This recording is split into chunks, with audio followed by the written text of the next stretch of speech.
Have you ever watched something that completely rewired your brain chemistry? A procedural network drama might not be your usual pick, but it's ours. This is The Buddy System, a 911 deep dive podcast hosted by three friends who have DM'd each other enough character dissertations to earn a PhD in media literacy. I'm Han, coming to you straight from the characters' heads. I'm Sil, bringing you to the observation deck.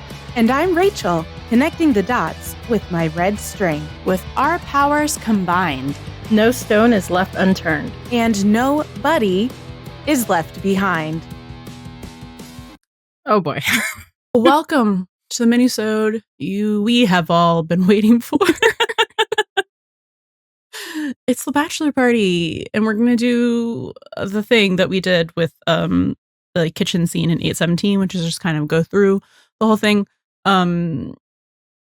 insanely, like you know, not quite frame by frame, because there's not as much to dig into here, but there are some things to dig into, and there's a lot here, would you say? There's a lot of imagery here. And Han, I see you have dressed for the occasion. Oh my, I see you have two, Rachel. Oh my god, what a coincidence. We actually did not plan Pink that. and green over here. Yeah. Nobody gave me the memo, so I'm over here. It was a mental memo to myself. It's pink up here. It is. Repping Eddie. It is Mhm. pink. Pink goes good with green. Yes. I just don't own pink. I'm not a pink person. This is like one of the My body is pink. I think that's enough representation for the color pink. But anyway, we're not here to talk about me or Sil or Rachel. We're here to talk about fucking Eddie and this bachelor party. whatever went down. Whatever this was, and what we could have had. We could have had it Whatever in the marriage / homoeroticism this was. I'm excited. We've been waiting to do this for so long. How long is this? I can't see It that is actually. 5 minutes technically, but like I know it's we Here. don't- we're we need to dig- insane. We're just kind of focusing on the gay shit, right? Like, we're not here to talk about all of the other implications of relationships between people, right? You mean the people who just show up? No. No, I mean, like, because you know, the beginning's here and then everyone's there, like Karen. Oh, no, we're and focusing on like Ravi. fucking Eddie.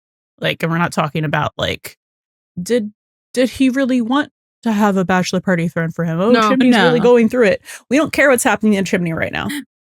I mean, we always care, but like, this is not. Not in this episode, we don't. We love you, Chimney, but this is not about you right now. This is the So- buddy system. Okay? So their wedding is about you. Hey. Huh? Immediately. So Eddie walks in and he's like, "Hey, okay, Fonzie." And it's Dressed in his kind of pink. yeah, and it's kind of, I don't know, reminiscent of how he does that same pose in 806, Mhm. where he opens the door again in pink, but without pants this time, Mm. and is, you know, kind of just, he doesn't. I don't think he says "Hey," He gives the nod. but he does. He does And the it is nod, a you know, like yeah. nods. Yeah, Mhm. yeah. Which So is he's like the silent A, right? Yeah, Yeah. but like he shows up, he's like, "I'm here. We're wearing our couple's costume. We're about to drink. I don't have a kid with me. This is gonna be great. Date night." For real. Letting And loose. this diva Gonna have fun. and Mr. Bachelor Party Zilla. Uh-huh. This is clipboard butt. This is clipboard buck. This is married behavior, because he's like, "You're late." No one else is there, so he's definitely early. Mm-hmm. You are late. To drop off Christopher at his cousin's. Ooh, sliders. No. You are not eating until all of our guests are here. He's like, "Ooh, sliders," because they do look delicious. Yeah. And no, he gets the wife like, no, Mhm. no, not until all our guests are here. Just because you're here late, which is actually Wait, on early. time, which is actually early, does not mean that you No. get first dibs at all of the sweet treats. would you No, say? it means you're here to suffer with me as your duty as my husband. It's basically As my life partner. Yeah, it's we're basically hosting their this dual bachelor hosting. party. Yeah. Together. Yeah. Yes, exactly. And we did just record the sweet treats and juice episode literally right before this. So I don't know. It's kind of a funny haha of him being denied a little treat. Mhm. You didn't just do that. We are waiting until Chimney gets here. Can we at least have drinks? Not the champagne. And he's like, okay, right, we can't have the food until Chimney gets here because that's what his husband tells him. He's like, can we at least drink? He's like, not the champagne because he has plans. He has plans. Hey. Hey. So Eddie turns around and that man is there. Yeah. And he's like, hey, and gives him a high five. And he walks over to the bar. It's a very similar, like, hey, but not quite as like showy and everything. It's not, hey, look at me. It's just No. like, hey. It's oh, That's hey, for you're Buck here. only. High fives him. It's like, Yeah. we play basketball together. High five. Yeah. Yeah. And- not like a, hey, check me out Mhm. in our matching couples costume. It's also interesting that like Tommy is the first true guest to show Mhm. up, but he's not, like scolded for being late. You would think like because No, because he's a guest. Yeah. He's not. you would think like Buck and Tommy, because they're a couple, they would help host it together. It's like, no. I mean, He's not close to Chimney. No. So, I don't care if he says, like, I He did would've, this like, for Chimney. I roped him came for in. Chimney. I don't care. Like, you're not close to Chimney. Glad you can make it, of course. so remember 3 seconds ago when Eddie was like, hey, laughable to Tommy and high fives him? Well, it's been 3 seconds and Tommy walked, past him after the high five and greets his husband and hugs him. It's literally like 3 seconds. Mhm. It's not, it's 2 seconds. Hey, glad you can make it, of course. Just like breezes right on past. Uh-huh. Yeah. And then we get that like triangular. That we talked about in Talking. a plot device Mhm. episode. So we won't get too deep into it, but like it's literally like a love triangle blocking. And Eddie's in the center looking, Some type of way. Some type of way. he's looking a little pissy. Hmm. And he was just like super happy to see Tommy 3 seconds ago. He's ready to be, he's ready. He's preparing his bitch off. The diva off. His diva This off. is like, I don't know. this is like, oh no, I licked that. That's mine. Oh my God. I put it in my will. That's mine. Like, don't touch him. I'm sorry. Just the way you said that and coming right off of Sweet Treats. I'm sorry. It's, Oh, well, something ring pop. I don't know. something ring pop for sure. He's very like, It's funny. He could be. Like, he could. I don't know. I could just like picture him actually like maybe having a ring pop in his mouth while, when it had that like kind of framing. Because it's kind of the same thing. yeah, It just is. like, no, it would be the same. As the waiting room and mask. Didn't know you could bring a date to a bachelor party. Then once Tommy and Buck separate, we are back up in Eddie's face with the camera, and he's like, I didn't know you could bring a date to a bachelor party in the bitchiest way possible. Mm-hmm. No reason. Quickly, it kind of, the way he kind of says this kind of reminds me of like in 809 with the dog. And he says, I forgot which line it was, but like he's like, Teaching him everything you know. it's the one before. It could be that one. It could be either way. Like his tone is still like, Oh, very he's like my similar. new best friend. yeah, somewhere around there. There's a line that he says that I'm like, oh, I didn't know you can bring a dog. I didn't know you can have a dog at your, I don't know, something like that. Oh yeah, he's like, I Yeah. didn't know. Like I thought you couldn't have dogs at your At your apartment. apartment. Yeah, Mhm. yeah. And he's like, I can't.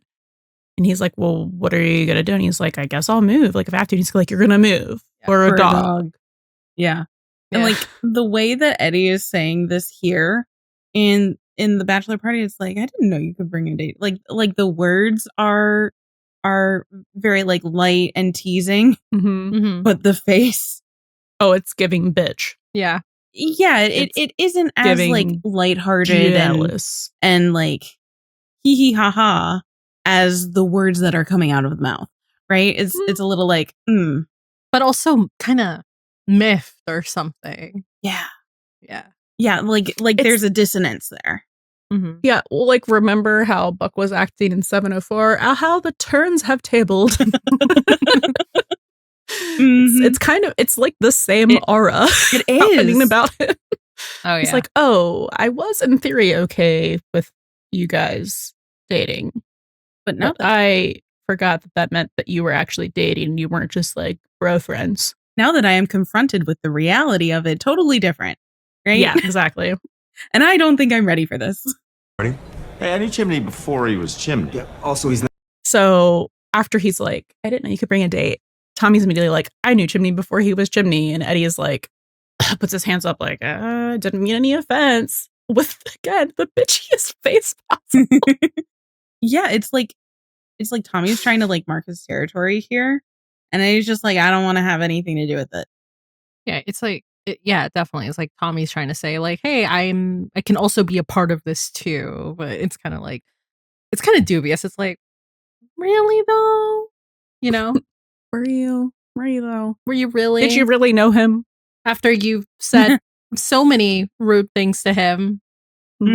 Just because you know and have used someone else's given name as opposed to their earned nickname doesn't mean you've earned a place in the inner circle. So interesting that. Right? Not officially my date until the wedding tomorrow. Tonight is about Chimney. But his So then Buck says, all reassuring, Tommy's not officially my date until Yet. the wedding tomorrow. Tonight is about Chimney. And I love his delivery of that with like the way Buck is speaking with his hands like that. Like this is a rehearsed. Tonight is about Chimney. Tonight is about Chimney. It's not about me. It's like tonight is about Chimney. And it's like, it's so sweet because he really is doing this because he thinks that Chimney would love it. Yeah, he thinks it'd make him happy. He points and he's with raised eyebrows, like, but his wedding is about you? This is just a wild behavior because it's like, where is this coming from? Yeah. I don't have an answer. Everything was copacetic 10 seconds ago. It's just like such a weird like switch of an attitude, right? It's literally just like classic jealous friend love triangle trope. Yeah. That's literally what it is. The way that lands on Buck after he's like, his wedding's about you. And Buck's like, what the fuck is happening? Like his face, he's so confused. Yeah. And like, okay. I gotta ask the question: was Eddie saying that because like, you know, Buck isn't out to everybody yet, so like him showing up with Tommy as his date would be like, whoa, and then like, what is the point of him saying that? I don't think it has anything to do with that. I don't think he's even thinking about it. No. Oh, which I one? think Buck or Eddie? Because Eddie. I don't think he's even thinking about it. The only he literally said, I didn't know you could bring a date to a bachelor party because he's literally never thought about it. And I don't think he thought about the possibility of Tommy being there because of all of that heteronormativity up in his brain. Yeah, because why would you bring a date to a bachelor party? Because it's a bachelor party. It's boys only, so you can't bring a date. Which is it's basically the same reaction that Eddie has to Buck coming out to him, where he's like, wait, what? Wait, you can Tommy's do that? I didn't know we could do that. Oh my God. That's an option. You want a drink? Orange juice. So then he like begrudgingly points at Tom. He's still pointing. This man, he loves to point. He points at Tom and he's like, you want a drink? And Tommy says, orange juice, like, because he's on call. Yeah, on standby. Buck still looks so fucking confused in the background about what's happening. Yeah. He's like, I thought we were all friends. Why is this so weird? What is this? I told you. He was also staring at this fuck-ass Henley. Not a white Henley, so it's that his Less date is good. wearing, going like, I told you that like this was a theme party. What is this? So Buck, who put all this effort into planning this party themed for the 80s, which Chimney loves because all of his favorite movies, all favorite music, all of that shit is the 80s. Karaoke, all the stuff. Put so much effort into it, and the food, everything. And was just like, hey, it's 80s theme. Please show up in like an 80s thing. Literally the least he could do. He put literally no effort into it. He just put on a normal outfit.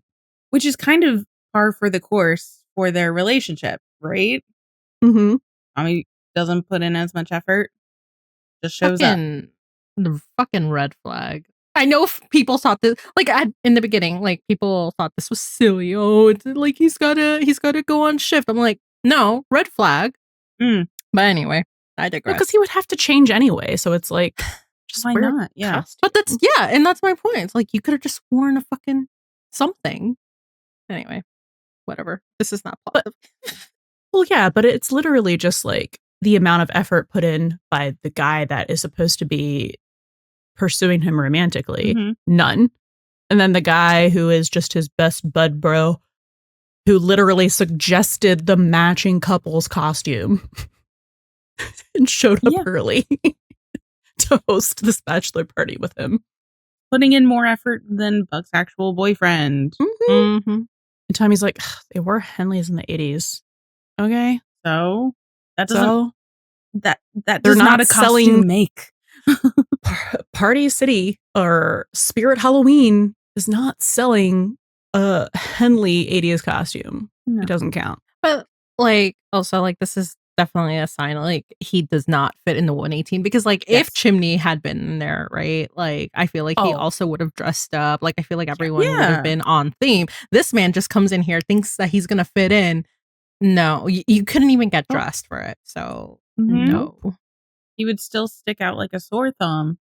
Then he's like, what are you guys supposed to be? Wedding singer? And like, Bitchy McBitcherson breaks it out again as he hands the orange juice over to Tommy.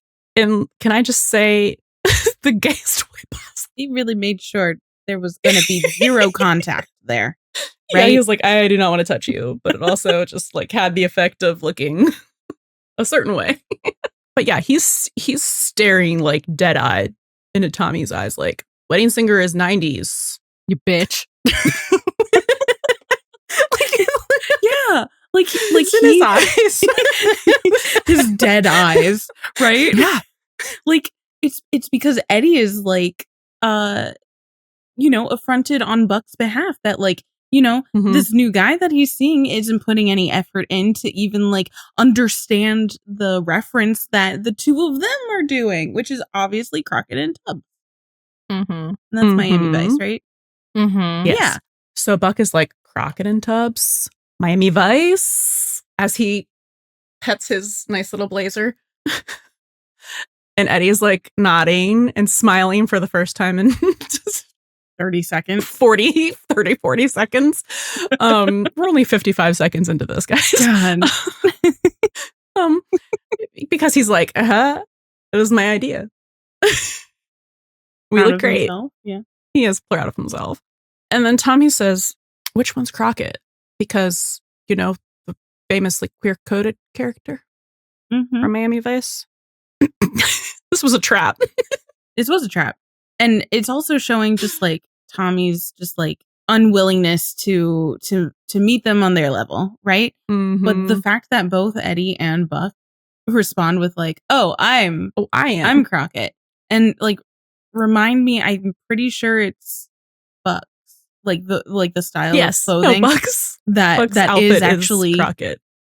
It's so funny because if this was Eddie's idea and Eddie knows the reference, why would he also say that he's Crockett, the queer-coded character? Well, first of all, there's subconscious things happening there. Ooh, a lot of them. Subconscious things happening there. But also, I have a feeling like Miami Vice might not be super his thing, and it might just be something that Buck really likes. That he knows that Buck likes. And that Chimney likes. Suggested.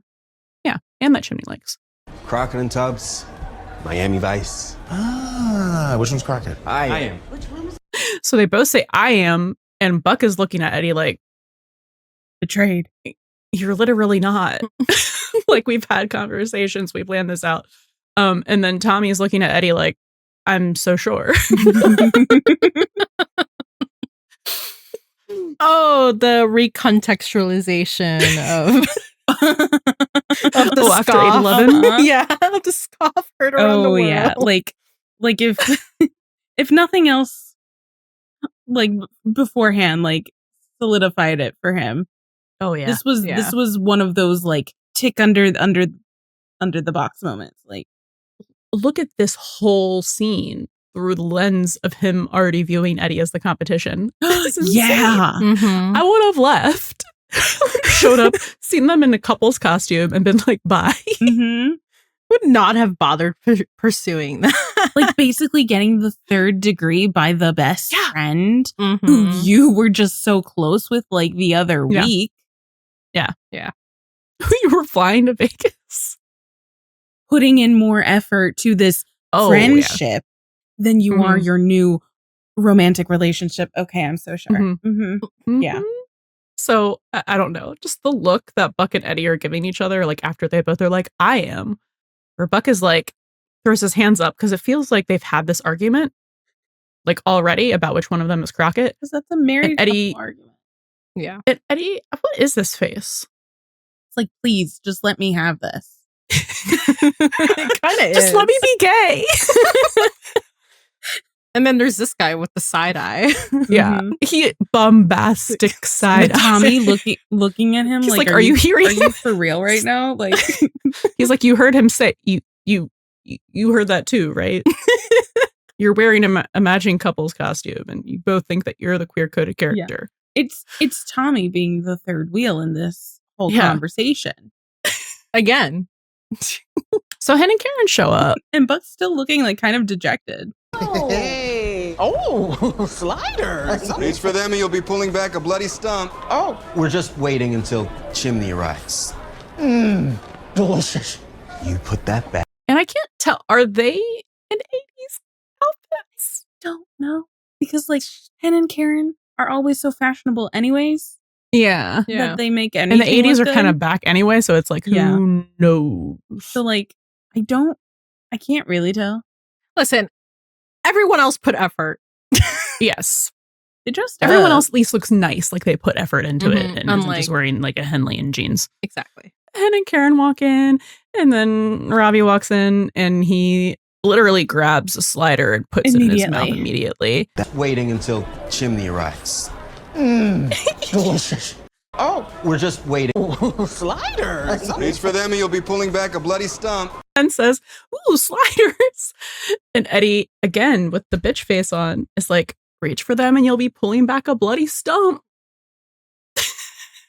But nobody gets the exact kind of treatment that No, he's not going No. to slap anyone else's hand. No. he's special. Hen's like, oh, okay. All I right. didn't know we were walking into a marital dispute. That's exactly what she was thinking. So Ravi picks up the slider. Yes. He obviously did not hear heed the warning. And and Buck is livid because things are not going to plan, right? It's a clipboard Buck plan. He's like, put that back right now. And then it's just like a further away shot of Ravi being like, what is And Eddie is just happening? looking in between them, drinking his drink. Minding his own business. Like, He's like, I'm out of yes, this the one. wrath is turned on someone else. Thank goodness. Then we flash forward. Some time has passed. probably Everyone too looks much bored out of time. their fucking skulls. Because Buck won't let anybody do anything. No, he won't do literally anything until Chimney gets there. So, like, no one's eating, no one's playing games, Having fun. doing karaoke, which is what they're there for. It's this karaoke bar. The kind where you can like rent, like The a room. lounge, your own rooms. And Eddie is just like trying to entertain himself by tossing food into his mouth. Yeah, okay, so he's still not picking up. Curse of the caller ID. Well, I was thinking maybe you could give him a call. No, I'm not calling him. He told you he didn't want this party. What do you mean? No, he didn't. No, Buck. How many times do I have to tell you I don't want a bachelor party? Of course you do. Come on, it's your last night as a free man. No, it's the one night I'll be staying in a hotel until I go home to the woman I've been living with for quite some time. I'm not talking strippers and debauchery. It's gonna be wholesome, 80s themed karaoke. You're giving me a headache. Okay, great. I'll handle everything. We should totally go as Crockett and Tubbs. He's trying to get a hold of Chimney and he can't get a hold of him. And Hen's like, it's probably because it's your caller ID. And he's like, let me use your phone. And maybe he'll pick up. And she's like, no, like he told you he didn't want to have him. Yeah. And she's like, he told you he didn't want to have this party. He's like, what do you mean? And then there's a flashback to them on a call and he's trying to talk Chimney into it. And Chimney's like, I told you I didn't want it. And he's like, no, it'll be great. And then Chimney like closes the ambulance doors on him and is like, you're giving me a headache. And Eddie just ignores all of that happened and points at him and says, you should go Crockett and Tubbs. Here's the thing too, because like Buck is so insistent about it because I mean, like it is something that Chimney would love, like just objectively. But the fact that like Chimney is shutting him down so hard, Eddie decides to not, kind of like get Buck to see Chimney's perspective on this from his point of view and be like, hey, maybe this isn't something that Chimney actually wants. Maybe you can throw him another kind of party another time. No, he like full supports. He like hard supports. Oh, it's his partner in crime. Yeah. It's his partner in crime. And he's also just like bolstering Buck for doing a nice thing for their friend. I think about like, how where this episode is placed. Cause like you had 704 where like Eddie is hanging out with mostly Tommy. And then you have in 705 where Buck comes out to him. And I think we all like kind of theorize that this is where he kind of like blows up his life, like the catalyst anyway. But yeah, but it's kind of like now it's like, okay, it feels like not what's the word I want to use? Not an olive branch, but it's kind of like, okay, I want to hang out with you. I want to bring you some kind of I hate that I'm going to use the word joy right now. Because we just finished recording that episode. So yeah, it feels kind of like again, oh my God, my vocabulary stuck there. So like he's definitely indulging Buck here. Yeah. And like, especially coming right off of 705 where Buck comes out to him, it's like he's making this very concerted effort to like be supportive of anything Buck is doing to show that like nothing's changing, right? So he's trying to like stay true to his word there. But like, just thought of something that I've never thought of before. So excited. Oh, brain blast. So thank you, Sil, for reminding me that Eddie is in his blowing his life up phase because he's spiraling. So I think there's some subconscious part of Eddie that like from the moment that Buck is like, I can't stop thinking about him, is like, oh my God, I'm losing him. But it's like, oh, like I'm kind of losing him, right? Because like it's just different. Like it was different. Like Buck was never really jealous of any of the women that Eddie dated, but as soon as he started spending all this time with Tommy, it was like, this threatens me. And it's kind of like the same thing where like Eddie's been jealous, but he hasn't been like, oh, let me blow my life up because you're dating someone. Exactly. Like he hasn't liked some of Buck's other partners, namely like Taylor, right? No. But this is different because he did like Tommy. Yes. So this is him going, oh, not only would he support this anyway, but I really think he's like really championing it and coming up with ideas that he normally maybe wouldn't. Like it would be Buck who's the one suggesting this kind of thing, like the matching costumes and being like, Eddie, come on, do it with me. And he's like, okay, yeah. But instead it's like Eddie's really like on par with him. Like gung-ho, right? And this is him going, oh, this is a thing that I can do with Buck and for Buck that Tommy can't. And that is why he's so fucking pissy when Tommy shows up. Because he thought it was going to be quality time for them together. Eddie is overcorrecting, right? He's overcompensating for all of the time that he was spending with Tommy and kind of like putting Buck off to the side. Yeah. And he's just overcorrecting and is like, I'm gonna spend every waking moment with you, like doing something special. And it's just so interesting. All of these little factors and ingredients stirring the pot. what? No, because no, because like I think I don't even think we're going to talk about this because I don't think this is part of the because we're talking about just the karaoke scene. We're not even talking about like the end, you know, when like after that the Buck and Tommy kiss like at the hospital and like he comes in with like the soot in his face and basically everyone knows what they were doing. Yeah.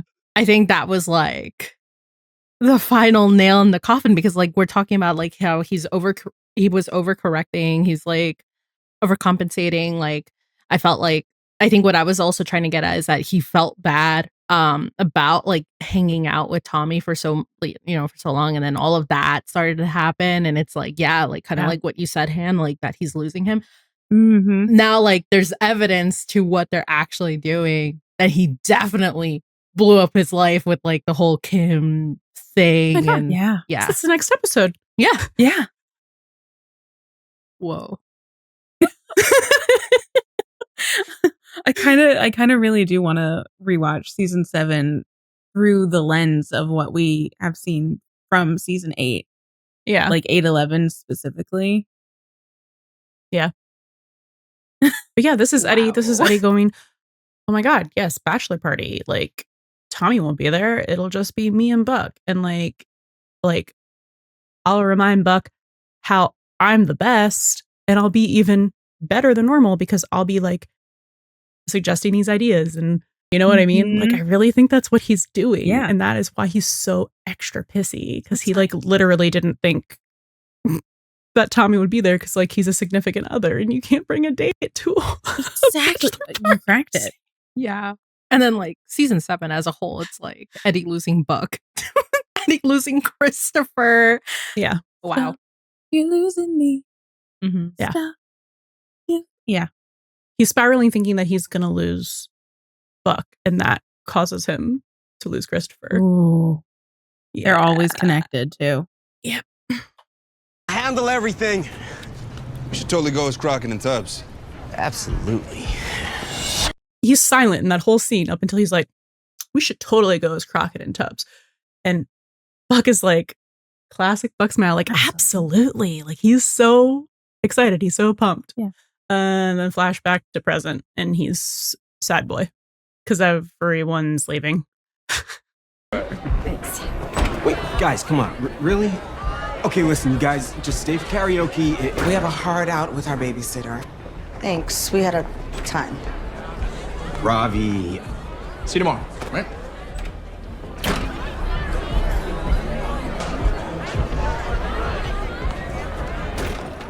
Sorry, I gotta go.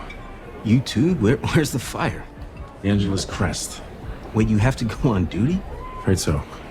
I'll try my damnedest to make it for the wedding. Yeah, okay. Be safe. Man. So it's so interesting. Like everyone's leaving. Like Ken and Karen leave first, and then Ravi leaves, and Ravi like is like, "I'll see you tomorrow," and like pats Buck on the arms. No pan over to Eddie after Ravi touched him.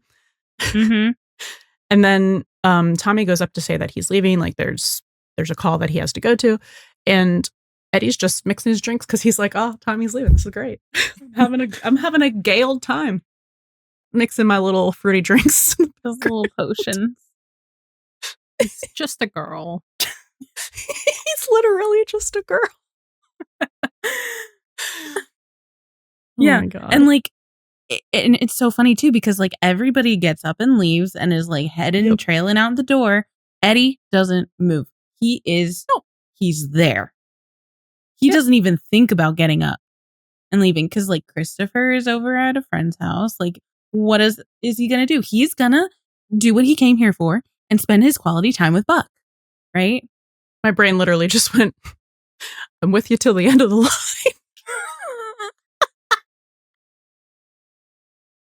Wrong Buck. I hate it here. No, but like, sorry. So we finally see them eating the sliders now that everyone's gone and Chimney definitely isn't coming. And Buck is like, I can't believe that Chimney didn't come to his own bachelor party, like all dejected. And Eddie is like, again, still very bitchy. Maybe he meant it when he said he didn't want one. And this is like the only time, right? I think in pretty much this whole scene sequence that Eddie is like, you know, maybe acknowledging. Acknowledging the fact that like maybe Chimney didn't want one, but like he's still not going anywhere. He's still being supportive of Buck. Because he wasn't there for Chimney, he was there for Buck. Yeah. Yeah. Sorry, wrong room. Oh, wait. You guys want some sliders? Party people! So then these people start like pouring into the room and are like, oh, sorry, wrong room. And he is like, wait. You guys want some sliders? And Eddie's like peeking over like, who's this? Oh, are we actually having a party now? And that man is gone. Also, I love it. Also, who's talking to my friend? Who's talking to my bestie? He has to vet them. He's the guard dog. Yeah. Yeah. Uh-huh. The scary dog privilege. It's a bitchy dog privilege. Okay, so then we get this montage. Bear with us as we break this down because we get about 1 second for each thing that's happening. You guys want some sliders? Party people! Okay, so lots of drinking commences. Karaoke happens, like Buck and Eddie are up on stage singing, allegedly. It definitely looks like there has been some time that has passed. Like, people have gotten into the food, people have gotten into the drinks, because they are a little schwitzy and look a little kind of like sweaty for... Oh, sorry. They've been doing the a lot. non-Yiddish among us. They're a little moist. A little moist and a little must. Schwitzy's just better. I know. They're a little like sweaty. They look a little out of it. Like they've partaken in more than a few drinks already. And everything is just like in full swing. And there's a lot of people and they don't know anybody, but they're perfectly happy. No, because doing whatever. They're just there with each other. Yeah. This is quality time. Yeah, they're singing karaoke. They're jumping. Buck's jumping up and down, and Eddie is doing that move that we also see again in 806, where he's lost his jacket. Yeah, it's just the shirt. I don't know. It's his little rock star move. It's cute. More drinks being poured. More shots being drank.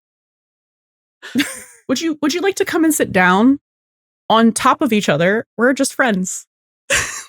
Oh, there's a whole couch there. No. What if we took these two seats that are completely separate from each other? Like the little ottoman and squish them together? And we just put them next to each other. And get even closer. Like each only had one ass cheek.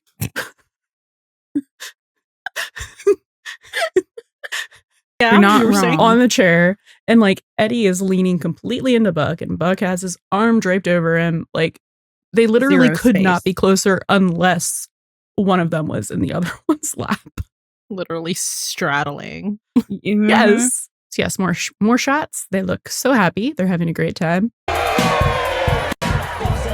Man, I can't believe these. Listen, I know it's loud, but like it's a karaoke bar and there's like maybe 20 people in there. It's not like they're at like a nightclub where they're like it's pumping basically the their music own at like, you know what I mean? But it's not like the decibels are like you're at a fucking concert where you have to literally get up next to someone's ear for them to hear you. They're just at a karaoke bar with their own room. Eddie's drinking a bottle. Well, he's choosing the shot with a beer. Yeah. Which is a choice, right? Buck still has his arm draped around him very possessively. It's like literally stretched out. Gets like in the middle of his chest. It's not even like his shoulder is like behind his shoulder, like literally like getting closer to his back. So he's literally like hanging. Yeah. And Eddie's shoulder is like in his Buck's chest. sternum. Like, yeah.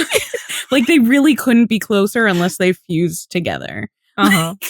It's like at this point, like laps. that's what they were trying to do while they were drunk. But anyway, Buck is like leaning even closer into his personal space because it's very important that he hears what he has to say. This very serious comment. What is it again? Man, I can't believe he's missing the best bachelor party of his whole entire life. He should be here. These people. Oh, I can't believe he's missing the best bachelor party of his whole entire life. His only bachelor be. party of his entire life.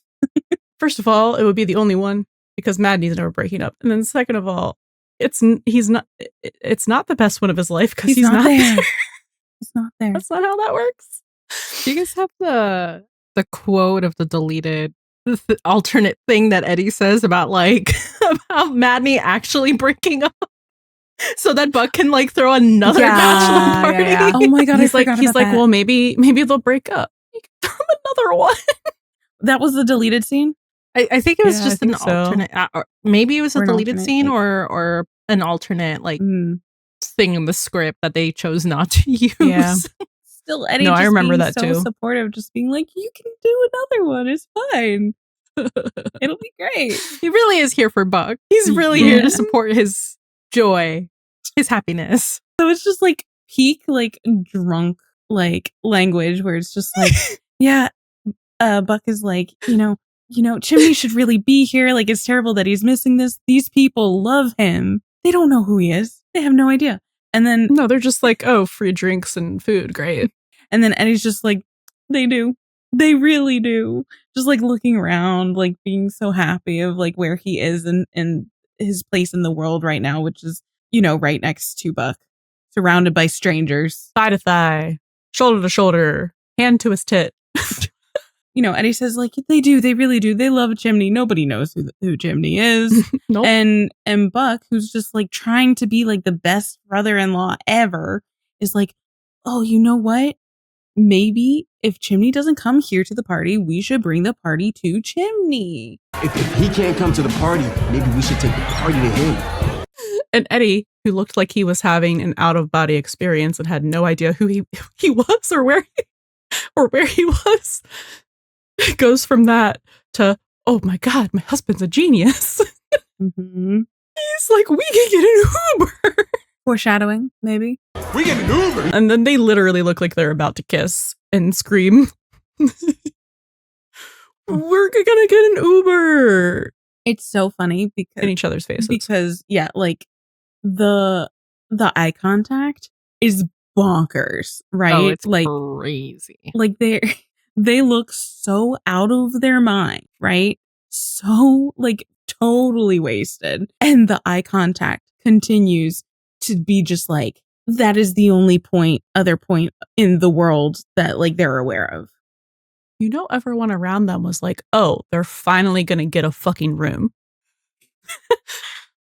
Like thought that this was either their own bachelor party that they were throwing or like they think they're together. Party. Like they're in each other's laps. They're screaming about getting Uber to leave.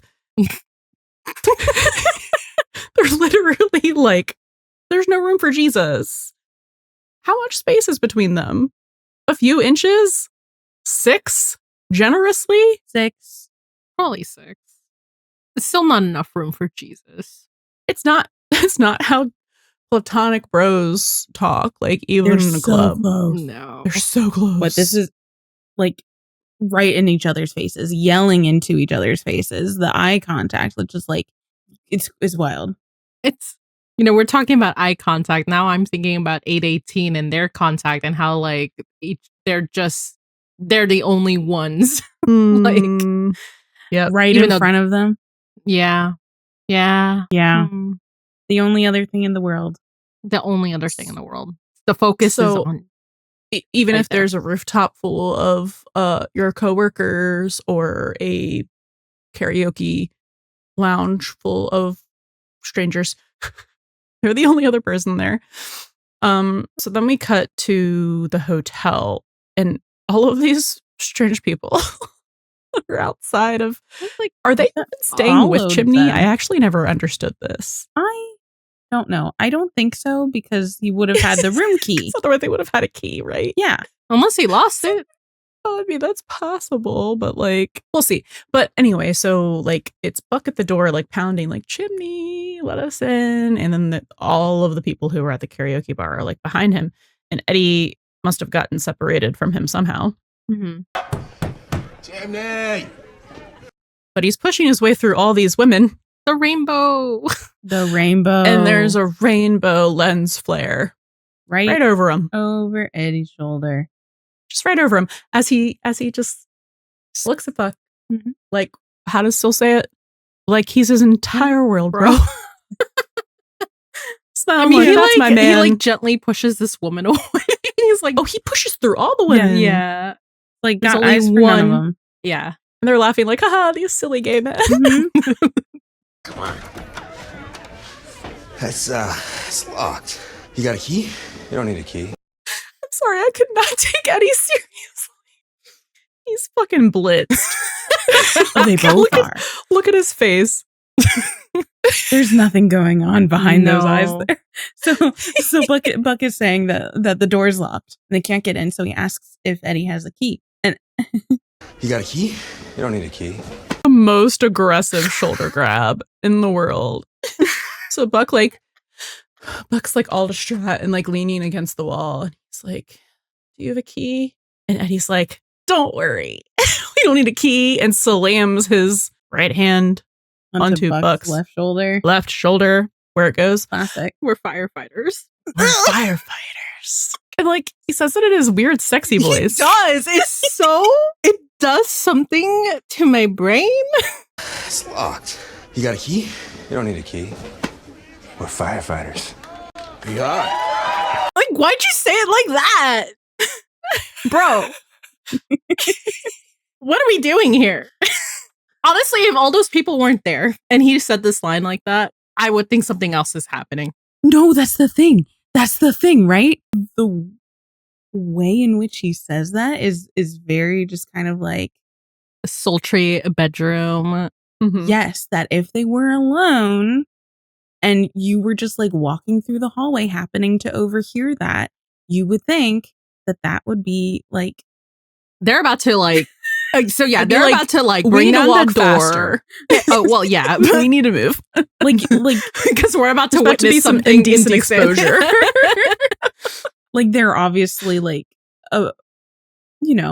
they have plans for something else. They're gonna between the two break down that door, and then one of them is gonna slam the other one against the wall, and then oh my God. Yeah, there you go. So I don't know. This is just like the gayest shoulder grab. I can't elaborate. It's just like the flirty way that he's like, we're firefighters, like while he's grabbing his shoulder, and then the maintained eye contact because they're both staring directly into each other's eyes. There's no like him doing the little dance to like get him to make eye contact with him, and then Eddie's still nodding. Like he just had the best idea in the world. Followed. He's like, don't worry, babe. We can still continue this party. I'm still gonna be kicks the door open. Literally.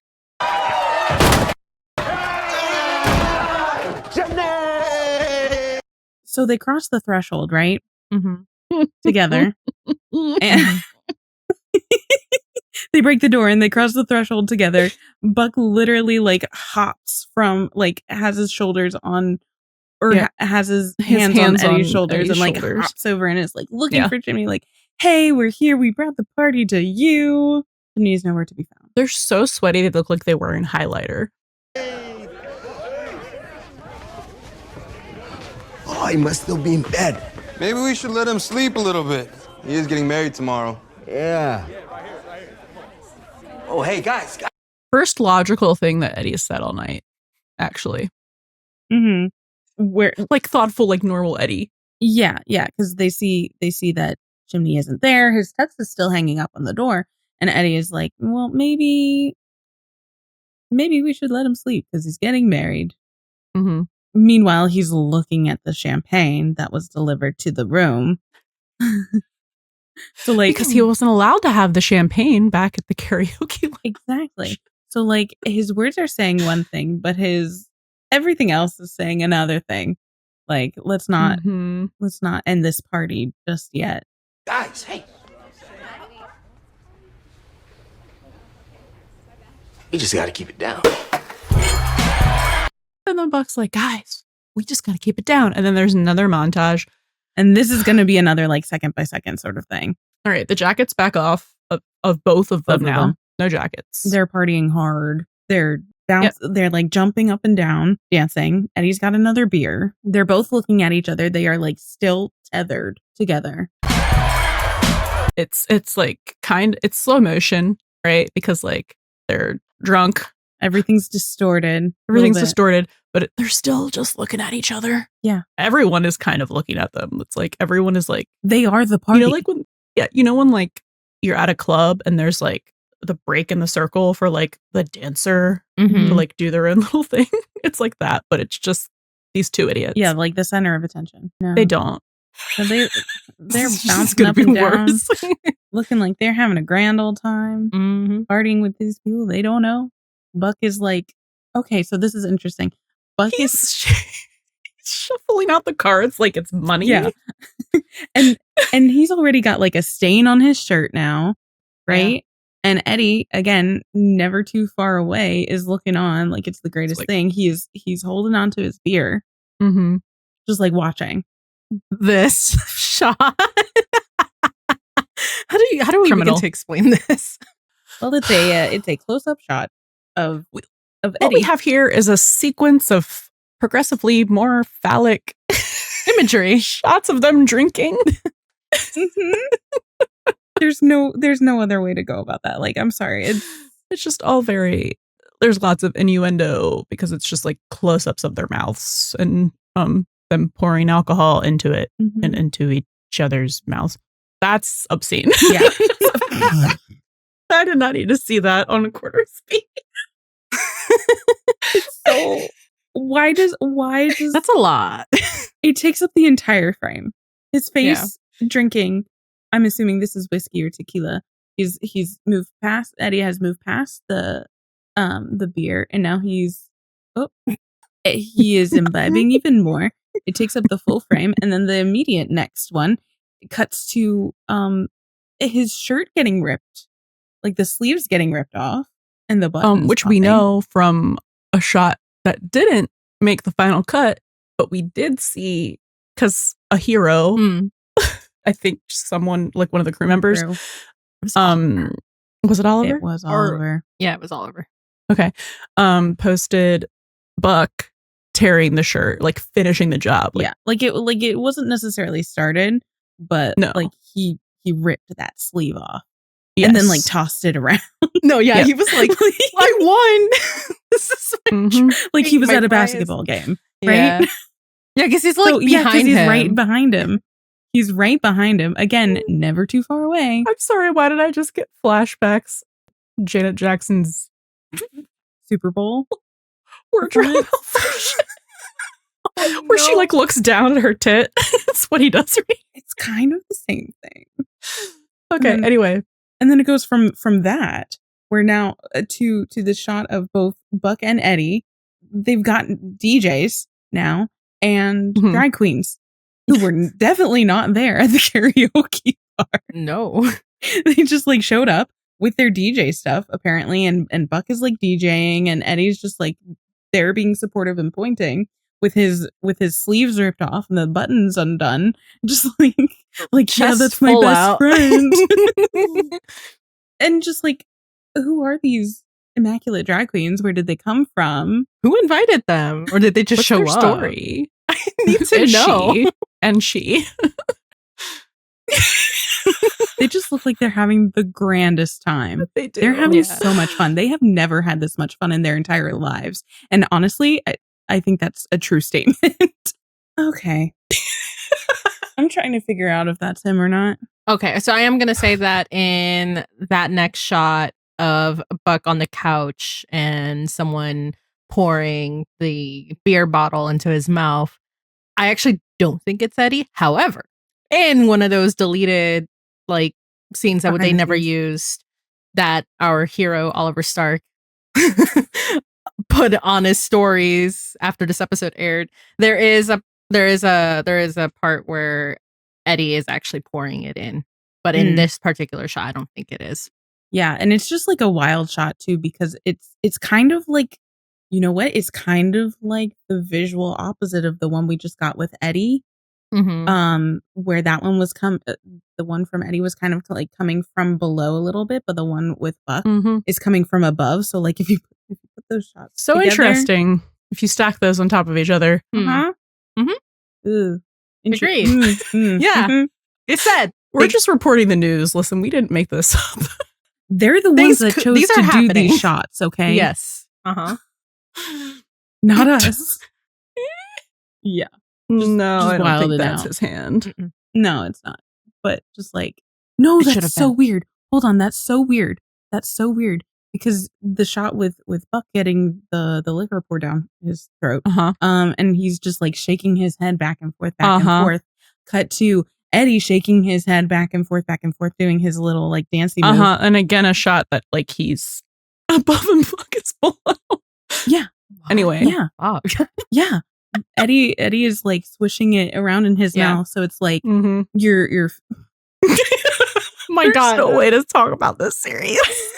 You're filling a Buck's mouth, and Eddie's is already full. Rachel, is that not? And then I'm okay. Listen, I don't know if you remember from when we. What episode is it? Is it Merry Xmas? I don't know what Merry you're saying. Xmas, where they're sitting at the fountain. Yeah, in the thing. Where they're sitting at the fountain, and there was an interview that we talked about with Tim Minear. Good old Tim. Who talked about how the visual metaphor of the fountain in the back was on purpose. Like a little cheeky mischievousness. Yeah, so super interesting to have this entire little montage here of them pouring alcohol into their own mouths, having alcohol poured into their mouths. One of them's above, one of them's below. They're swishing around. Their mouths are going back and forth, their faces. And then at the very end, you could say at the climax of all of those shots, is Buck culminating, popping the champagne in the classic way. It's and Eddie. They both have bottles. Both of them. That's the thing. It's both of them popping the champagne bottles, shaking it up so it goes everywhere. And that was worse, actually. I was going to say, so it can shoot out, explode. What word do we want to use? I have no words that aren't simultaneous orgasms. So no, champagne bottles can orgasm. There you go. No, that's actually the thing, because like Buck said at the very beginning, like, don't touch the champagne. Like, that is something you have to wait for. Right? Done. So let's done. I'm just reporting the news. Okay, listen, we're all reporting. Hot take, future me, you might cut this based on how Syl and Rachel receive this. Hot take. I'm okay with not having them actually singing if it means that we got this part. Like if we had to say everything that happens after they're at the karaoke bar or them singing, I love this montage. You go. Because it would literally be 10 seconds of them singing. Maybe. Mm-hmm. Yeah. No, I mean, I was okay without the karaoke scene, like the actual like singing thing, and I like what we got, especially when we're like doing like what we're doing right now, which is like going frame by frame and like actually seeing all of this very phallic imagery. like there was intention. There was some really crazy intention here. No, that's exactly it. I like this montage is so great, and I will use that as our payment in lieu of karaoke scene, because with this montage, everything is so intentional. Every shot, even though these are so fast, seconds long, like a second long for so many of these things, the editor, like the cinematographers, the editors the directors had to decide to put them together in this what order? Specific order. Yes. So they had to, which is telling a narrative. it's not just that, it's that they had to block and direct them this way too. Yeah. Where it's like, okay, you tear his shirt off. Okay, you pour alcohol into his mouth.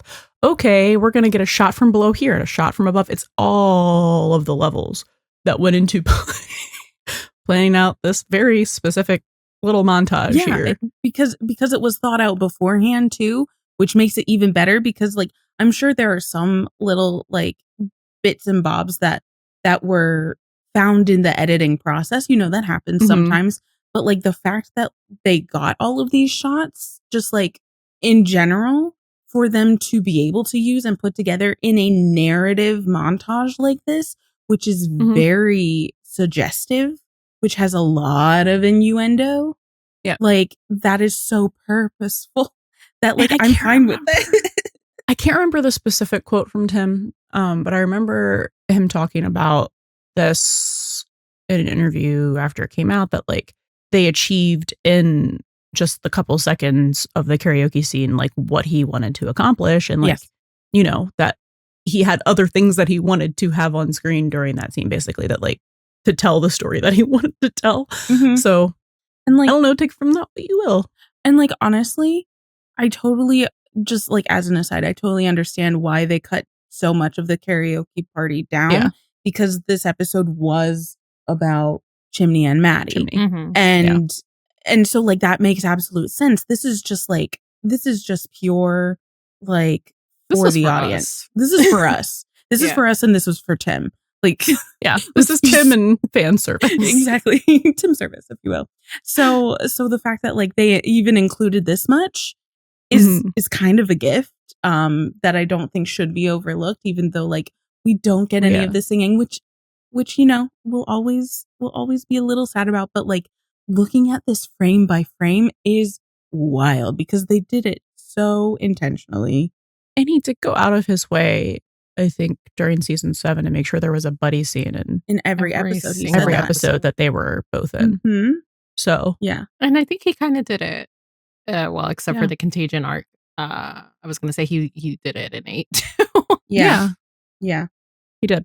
But intentionality, folks. This is crazy. Did we talk about the morning after? It's just wild. Like they end the night with 2 champagne bottles, like that they were waiting to open up, and that they're opening up together. And yeah, so it's just like the fact that that's happening together in tandem as well. Okay. Oh, with the champagne coming out of both of the bottles? Yeah. All over the place. Wow, they're messy. Not the other thing anymore. I need to stop. The brain is going to a bad place. How are we supposed to talk about this any other way? I literally don't know. Like, okay, here's my question to the crew, the cast and the crew. How are we supposed to take this any other way? Because you did this on purpose. Please let me know. Let us know. Enlighten us, because there is no other explanation other than what we just said. Yes. Yeah. It's gay. It's very homoerotic. It's very suggestive. And then they wake up and it's just them. I can't with this. Just like, wow. Oh, Eddie got some in his eye. Not a good feeling. Oh my god. And this is why for baseball in the playoffs, everybody has ski goggles. It hurt.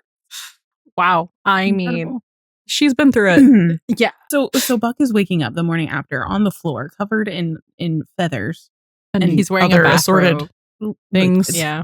He's wearing the bathrobe. He's still dressed. He's still wearing his shoes, his pants, and his shirt. They're filthy.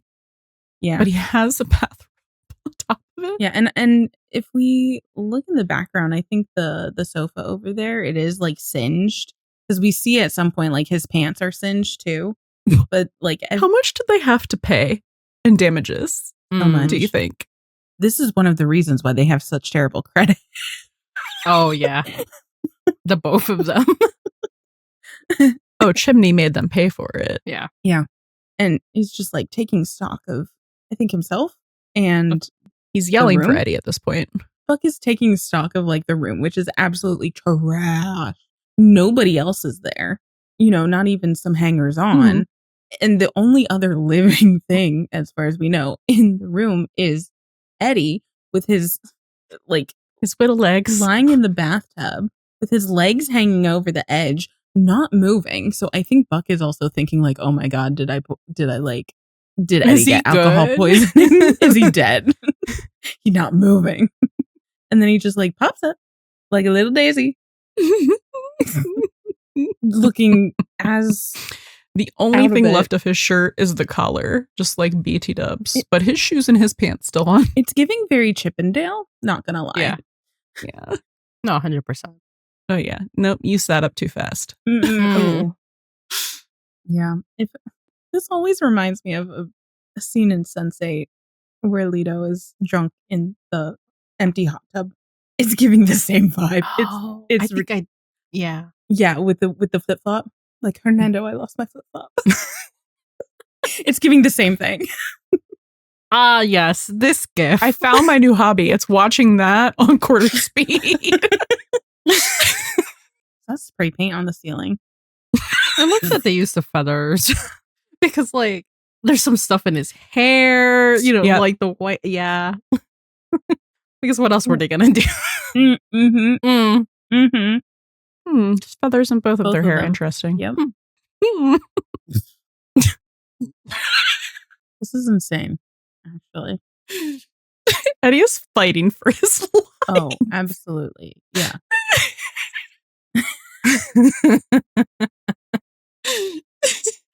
So just like, I mean, put it in perspective that like Buck has been drunk so many times that like he has built up a tolerance. Oh, I don't think Eddie has been drunk many times or partied a lot. No, because would he have had the opportunity? He's always whenever he drinks with. Yeah. I guess the only time he will drink is with Buck, and then like you get that. But they are just having a couple beers, unless they're playing like, quarters. Yeah. But we've never seen that. I think there's something to be said though when Eddie does indulge. It's around Buck because that's where he feels like safe and like taken care comfortable enough to he doesn't have to let go have in that all the way. masks on. Exactly. Yeah. And who has probably done this a number of times in his 20s, it has a better handle on it. And that's why he's able to, you know, kind of like come to a little faster. Mm-hmm. And Eddie's just like, oh, he is fighting. He is fighting for his life. He was like, choices were made. But he's soldiering on. He is. Yeah. Being there for his husband. Mm-hmm. Yeah. They finally like look into the room, thinking that they would find Chimney, which I don't know how they thought that, because if you slept through everything that just happened, like you gotta be sleeping like the dead. And there's just nothing there. But can I just say it's something really, really funny about them coming off of the bachelor party and everything like that, and then just like both of them like Scooby-Doo looking into the the door frame into a room with one bed. A really tiny fucking bed too. That was like a double bed. Yeah. Which is so weird because that was like a giant suite. Yeah. So you'd think it'd be like a king or a queen at the very least. So interesting. Yeah. Anyways, just thought I would point that out. So a couple of follow-up questions. Yes. What the fuck? Okay, because like Hen is the first one that sees them after this. Right? Yeah. What was running through her mind? And then Maddie, that would be the second person, but like, especially with what Hen and Karen like say to each other later in the hospital, like, oh, it's about time. She was absolutely thinking a certain something. It makes you wonder like how long like she's had money on Buck, how long she's had money on Eddie. Too, with Mr. Oh, I don't like to date. Feels like I have to perform, you know, and all that. It's been years for both of them. Yeah. And she's discussed that with Karen at length. What happened to you? What did you guys do? Oh, a lot. I think also if she asked the question, she does not want to know the answer, so she just doesn't ask the question. Yeah. No. Because she's like, you know what? Probably better. I don't know. I just need to know enough to recoup my bet. Yeah. Win the bet. Well, I guess not Maddie. Maddie's too preoccupied with, well, she's got a whole wedding going on, and then she's got a missing husband, and then it's just like, okay, I have to file this information for later. And then there's the whole so do we think they kissed? Well, you know my opinion. Or my delusion, or my hopes. Because there's obviously something that happened between the climax and them waking up separately. Now this guy has a bathrobe on, the other guy has zero shirt. There are feathers everywhere. He somehow managed to get into the tub. There was at least a pillow fight. Yeah. And I'm just saying, if like, I don't know, they were getting really aggressive because they're both really competitive, and then they wound up on the ground, one of them on top of the other one, wouldn't be shocking. Look, like fuck on the floor does not surprise me. Eddie in the bathtub, like, how'd you get in there? Because you were either you were pushed in there, you tripped, and you fell in there. How'd you get in there? You could have also wound up on the floor. Were you pushed? What happened? I don't know. Maybe there's something there. Maybe there's nothing there. I feel like he was hiding there. He was like, this is a fortress. Like taking cover or something. Yeah. Oh, you know what? Like with the couch that was singed, maybe. And I have a feeling maybe that was something like something caught on fire and they were taking it out with the pillow. So like the feathers came out and and Eddie, who was like, oh, don't worry, we're firefighters, took cover. Literally like duck and cover. Because like I can't deal with that right now. I don't know. Yeah, I don't know. Food for thought. I just think it would be a nice treat if like maybe we got a flashback to them having a moment. They don't even have to kiss, just like having a charged moment. There's a lot that you can do with that fan fiction gap there. Because again, there was more that transpired after the end, the champagne popping. So, which could be foreshadowing. Yep, it's definitely a metaphor. I mean, it's definitely foreshadowing for something eventually. Whether it's foreshadowing of a flashback of something that happened, probably not. But foreshadowing of that being their future, yeah, absolutely. We can't tag anybody in this episode. No. Okay. Actually, tag Oliver and everything. Oh my god, he's gonna be like this the entire time. This is for you, Oliver. If we did this last year, we wouldn't have all the lore and recontextualization that we've got. We don't ask for it. We don't seek it out. It just falls into our lap. And we're just like, okay, well, let's incorporate this. And I'm just saying, if you look back at this whole thing with the lens of season 8, but specifically 8-11, where Tommy saw Eddie as competition the entire time. Wild. And how Buck subconsciously already has feelings for Eddie. I want to sleep with everyone I'm in love with. I guess not. What? Can't believe those words came out of his mouth. Like, do you actually know what you just said? No, he doesn't. He's still in denial. Oh, yeah. Yeah. It's not just a river in Egypt. Anyway, this is one of those scenes for all time. It never gets old. It doesn't. No. It's so much fun. Also, kids, if you haven't, put that entire thing on quarter speed and just what a enjoy treat. yourself. Actually, put every single Buddy scene on quarter speed. I think you'll the micro expressions, all the things, especially these montages. But like, I feel like you'll enjoy it'll enhance your Buddy scene. I know it's what we're doing from now on. I mean, that's why I go frame by frame. Yeah, but no, I like it because I don't have to arrowing over or pause play because I can just press play and then I'm like talking. Yes.